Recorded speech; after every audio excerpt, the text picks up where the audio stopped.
like the group has kind of come along so far this preseason? Yeah, so I think the guys are playing really fast. They're playing with great confidence. You know, they're putting a significant amount of work in away from the facility, and I think it's being very visible when we get to practice. You know, they're communicating really well.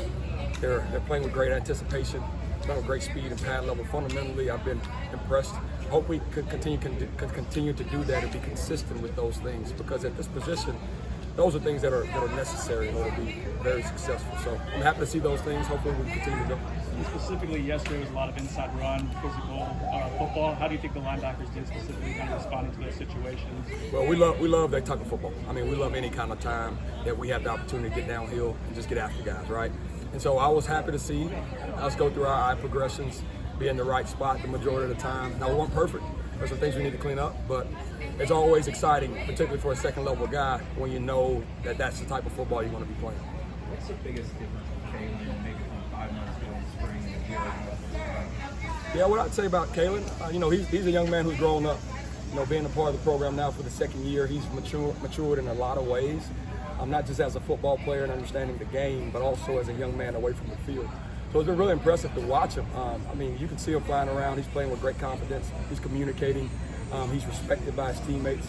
And I think it all stemmed from the work that he put in this offseason. You know, having a full offseason of consistency. I mean, we all know what we dealt with last year. I think it's showing for him. He's a young kid who loves this game.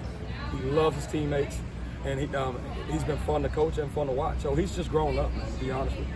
And so he still has some growing to do. None of us are perfect yet, so we're still pushing for that. But he has grown. So. Was there a specific moment that you saw Kalen kind of start to the light bulb click for him and start to build that confidence? You know, I wouldn't say it was a moment, but I would say, you know, it's been a process for him. He has had incremental gains throughout the course of after the season ended until this point. And so hopefully that growth continues at that pace, if not escalating even more, right? But I think those growth and those incremental gains, they start to compound.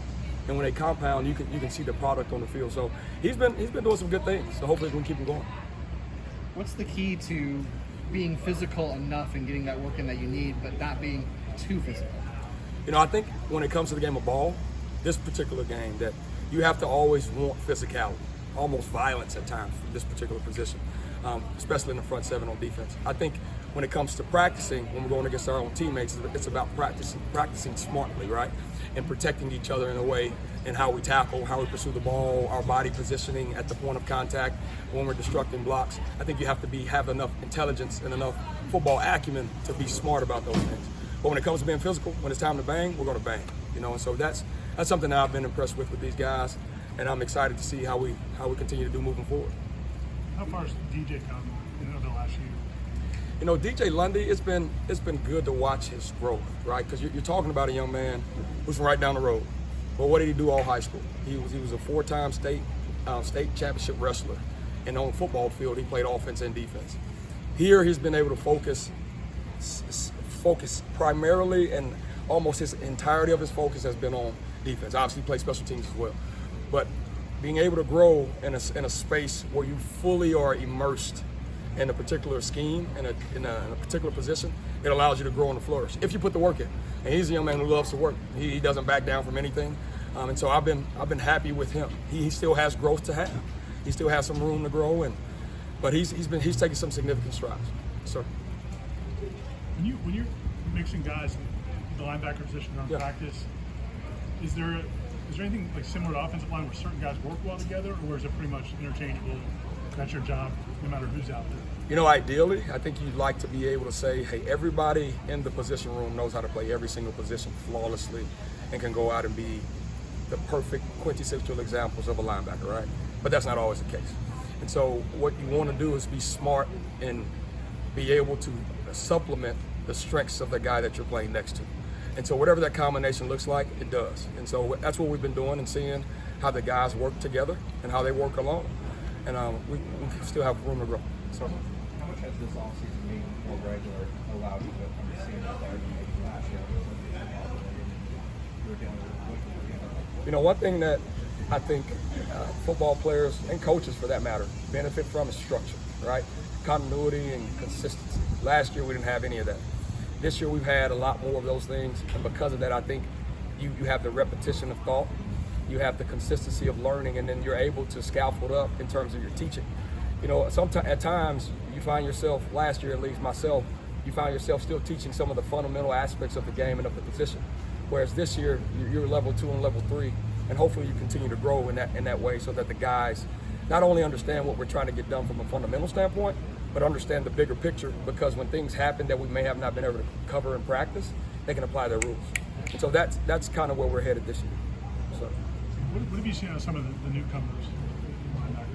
Yes, sir. So one of the newcomers we have is Jordan Eubanks. You know, he's a younger guy. You know, he's figuring it out. He's figuring out not only playing college football, but playing college football in the ACC and then playing college football at Florida State. Those are three things separately entirely, right? And so he's coming along. He'll learn. He'll grow. Cortez Andrews, he's been a young man that I've been impressed with. He's come in. He's made a name for himself, just working his behind off, keeping his mouth closed, and trying to be the best version of himself. And obviously he's different from Jordan in the aspect that he's been around college football before. And I think he plays with a particular chip on his shoulder, being a hometown kid, being from right here and going to Guyby High School. He takes that with a lot of pride.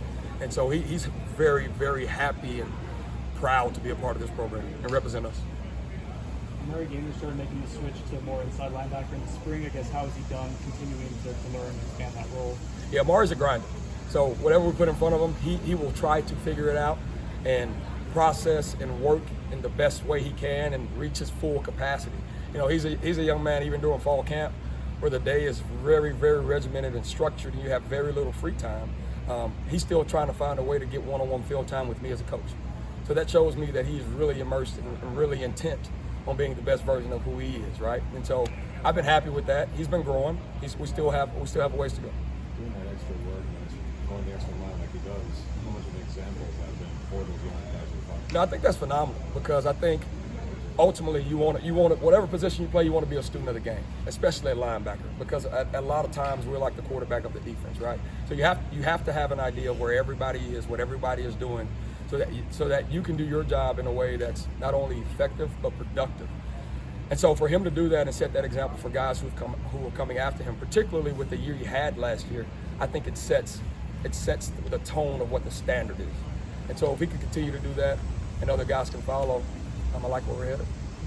Is Amari a guy that has to kind of carve out a niche as a down and distance sub-package guy, or is he somebody you think you can rely on all three down? Now, I don't want to limit Amari. I mean, the only limitations that Amari will have are the limitations he puts on himself, right? So I hope that answers your question.